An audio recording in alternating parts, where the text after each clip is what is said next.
오늘은 마가복음 4장 26절에서 29절까지 말씀 묵상합니다. 4장 26절에서 29절까지 말씀했습니다. 또 이르시되 하나님의 나라는 사람이 씨를 땅에 뿌린과 같으니 그가 밤낮 자고 깨고 하는 중에 씨가 나서 자라되 어떻게 그리 되는지를 알지 못하느니라. 땅이 스스로 열매를 맺되 처음에는 싹이요 다음에는 이삭이요 그 다음에는 이삭이 충실한 곡식이라. 열매가 익으면 곧 낫을 되느니 이는 추수 때가 이르렀음이라. 아멘. 하나님의 나라에 열매를 맺게 하시는 하나님. 계속되는 비유의 말씀이지요. 하나님 나라 천국의 비밀에 대해서 말씀하십니다. 속성과 하나님 나라의 그 속성은 어떠한가 연결해서 계속해서 예수께서 비유로 말씀하셨습니다. 씨 뿌리는 자의 비유.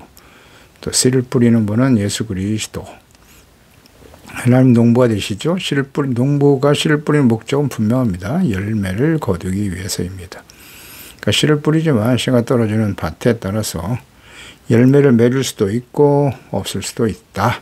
길가, 돌밭, 가시떨기와 같은 곳에 씨앗이 하나님의 말씀, 복음이 떨어지면 전혀 열매를 맺을 수 없다는 거죠.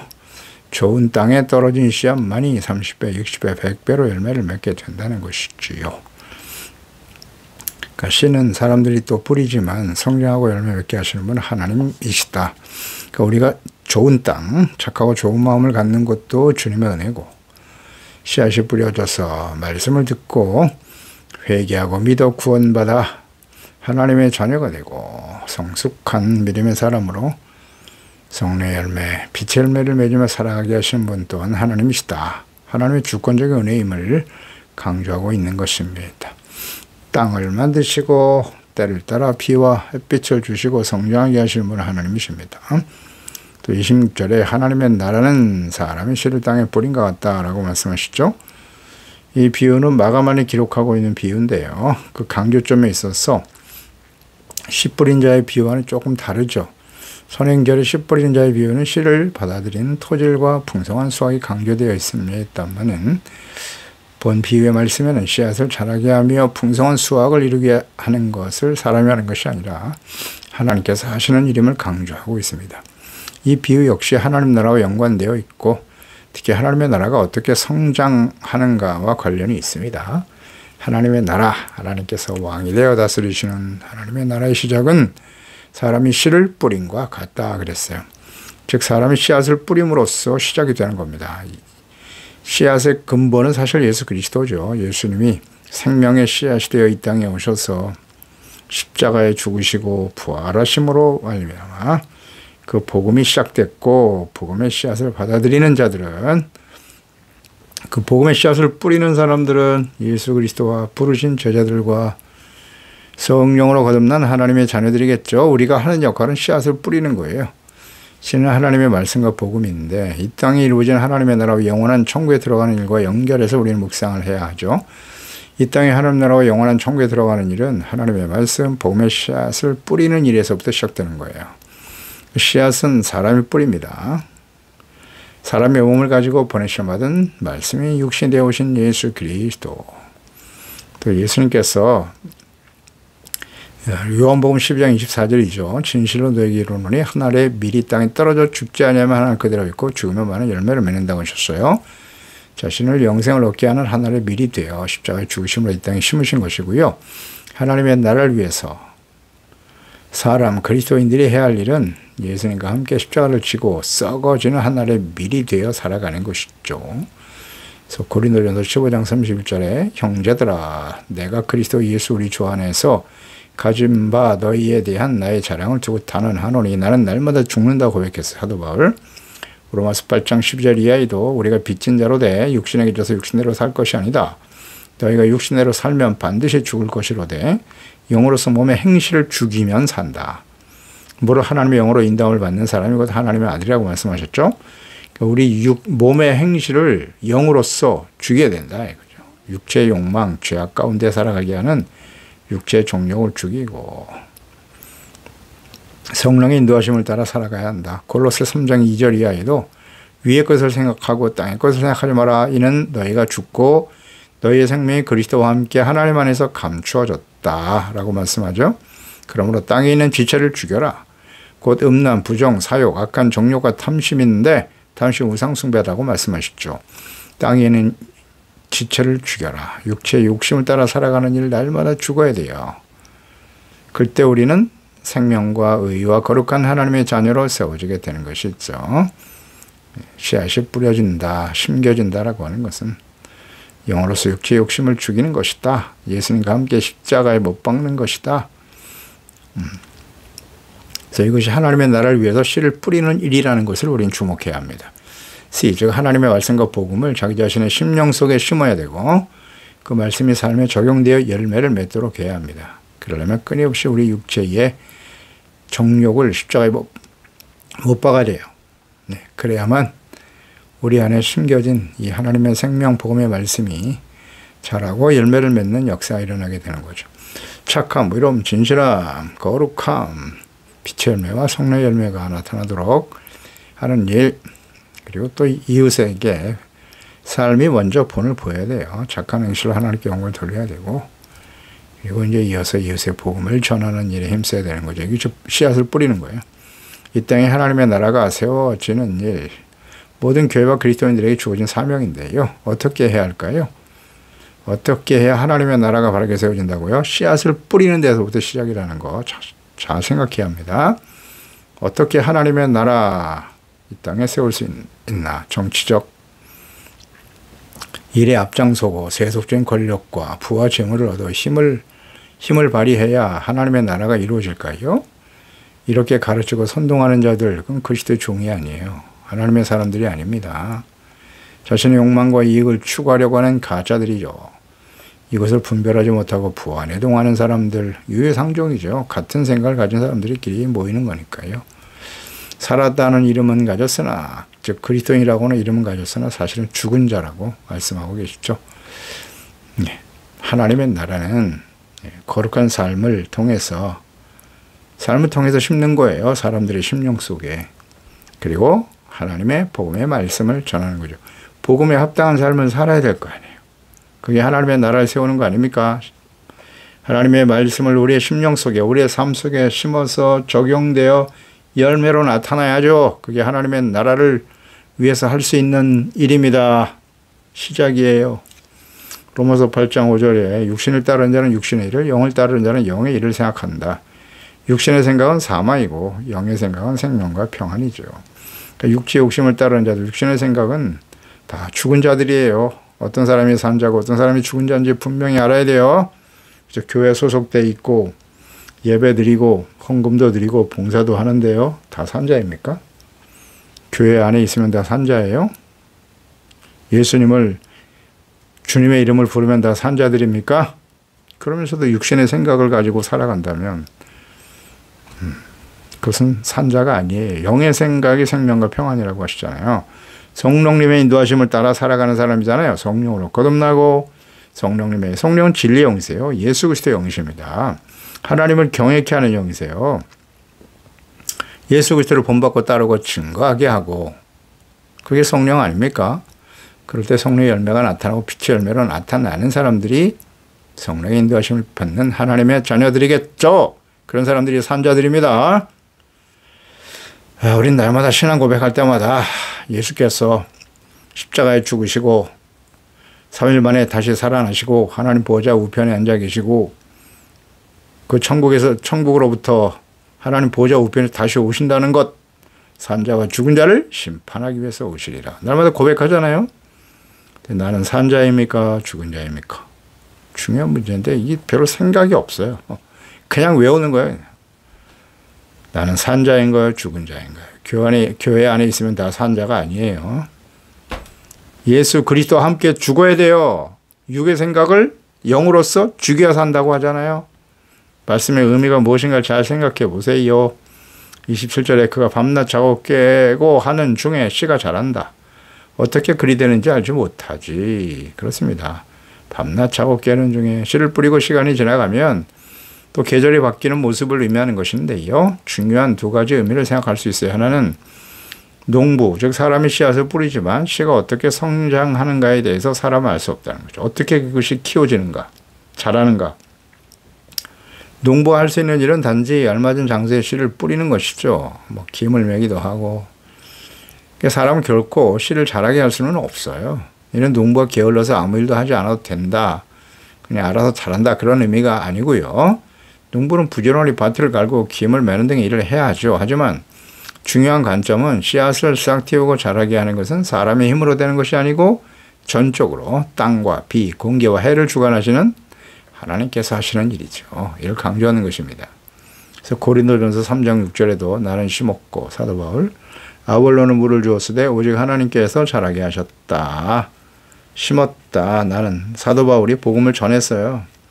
그리고 아볼로는 목회자로서 성도와 교회와 성도들에게 물을 주었다. 열심히 말씀을 가르치고 그걸 영적으로 성장하고 자라게 하신 분은 누구다? 하나님이시다. 서로 싸우고 다툴 일도 없는 것이고요. 자신의 공로를 자랑할 필요도 없어요.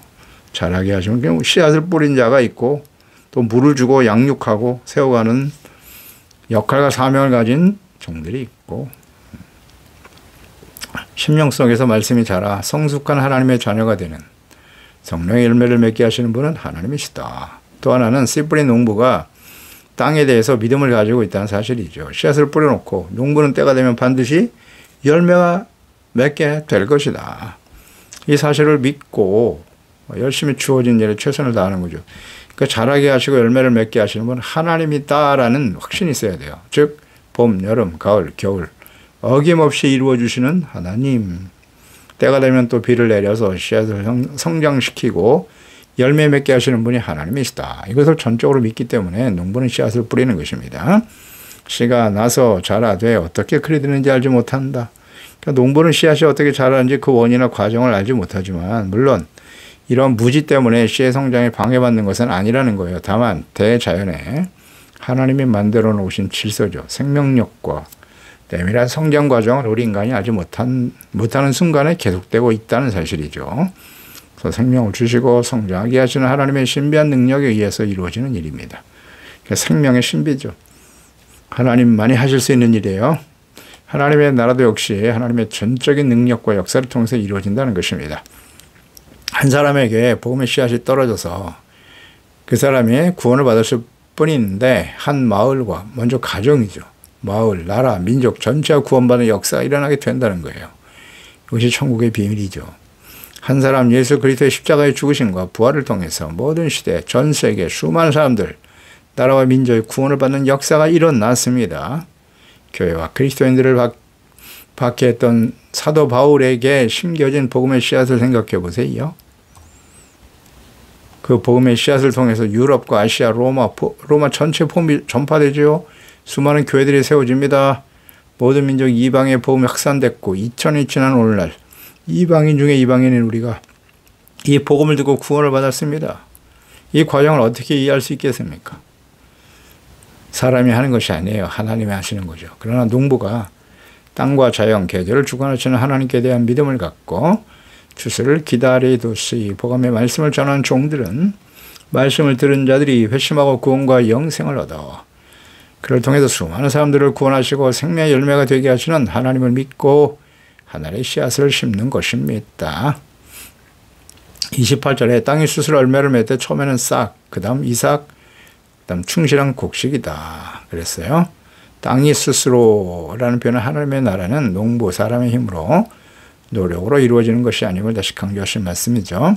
스스로, 즉 자연적으로 열매 맺는 것은 농부의 힘과 의한 것이 아니라 자연스럽게 이루어지는 과정, 하나님의 나라의 완성에 있어서 사람의 힘과 노력이 전혀 배제된다는 의미는 아니죠. 다만 인간의 수고와 노력이 필요하지만 그것이 그 씨앗을 결실하게 하는 하나님의 나라를 세우는 일에 결정적인 힘이 되지 않는다는 사실을 잊지 말아야 됩니다. 절대로 자랑하거나 교만할 수 없다는 거예요. 그래서 하나님의 나라 구원의 역사, 복음을 듣고 믿어 구원받는 일은 사람의 힘으로 된 것이 아니고 전적으로 하나님의 은혜와 절대적인 주권에 속한 것이기 때문에 사람은 언제나 겸손해야죠. 그래서 하나님께 전적인 신뢰와 믿음을 가지고 기도하면서 성령님의 도우심을 구하는 것이 필요합니다. 처음에는 싹이고 그 다음 이제 충실한 곡식으로 자란다. 이 과정을 뛰어넘을 수는 없죠. 천국은 하나님께서 완성해 가시는 겁니다. 우리 영적 성숙도 역시 마찬가지고요.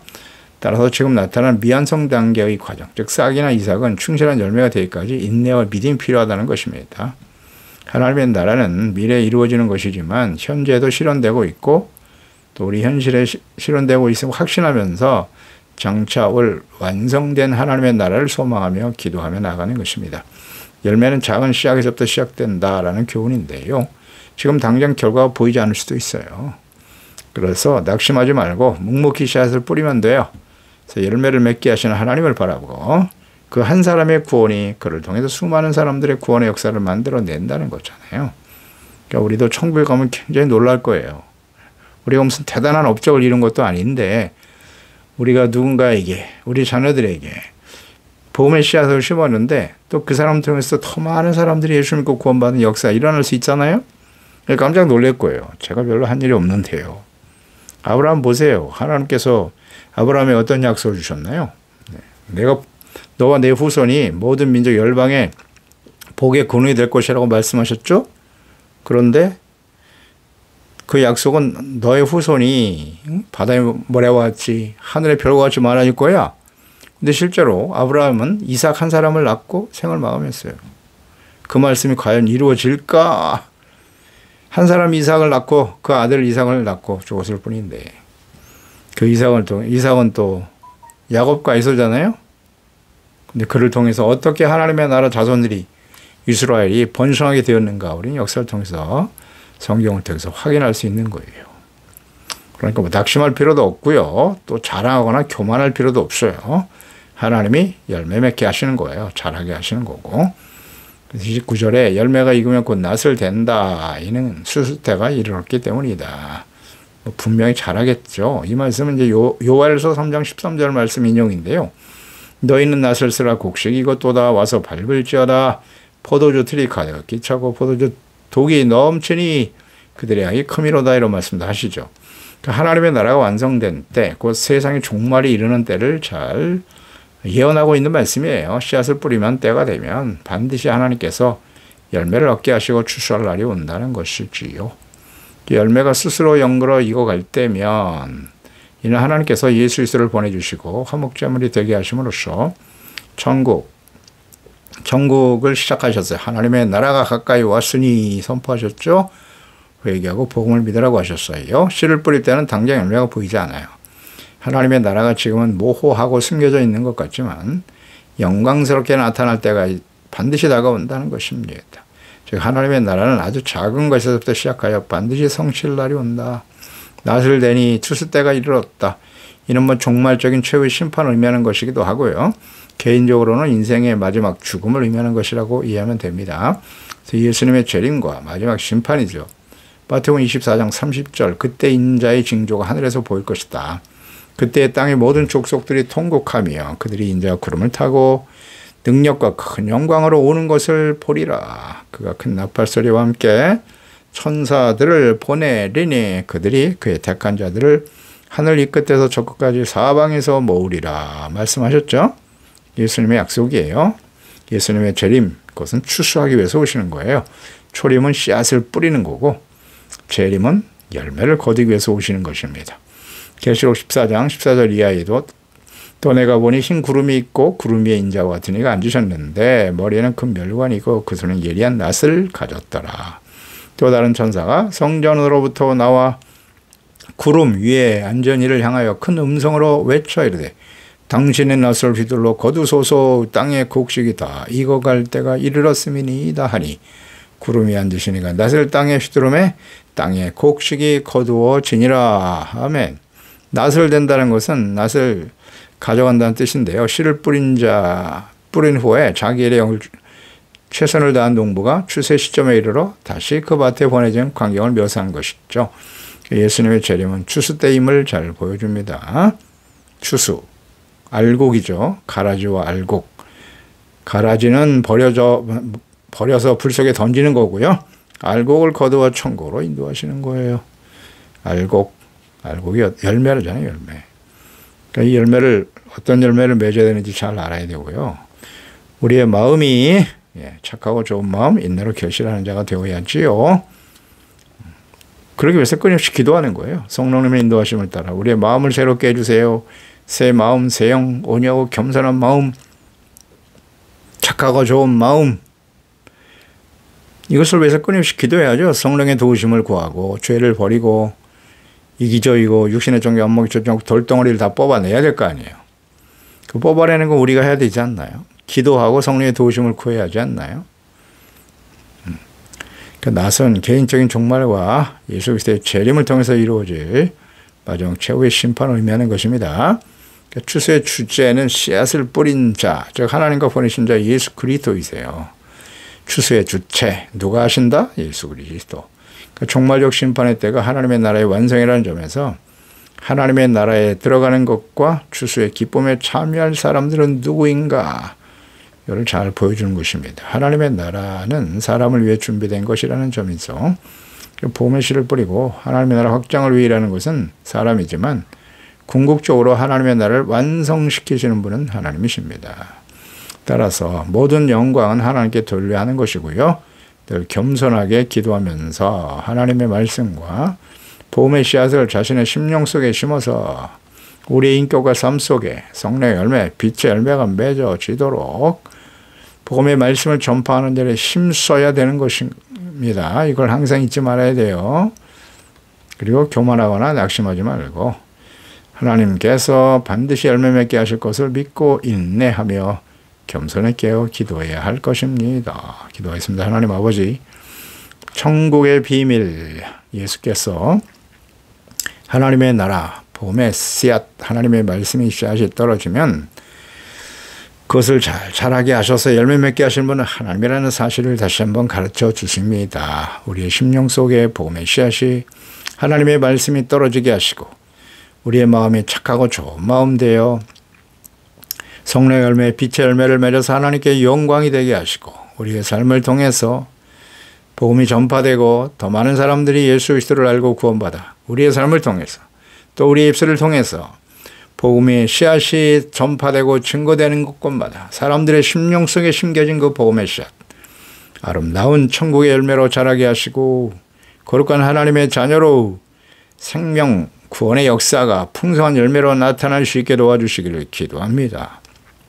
먼저 우리 소중한 가족들, 우리 자녀손들이 생명과 구원의 열매로 가득하게 하여 주시옵소서. 예수님의 이름으로 기도드리옵나이다. 아멘.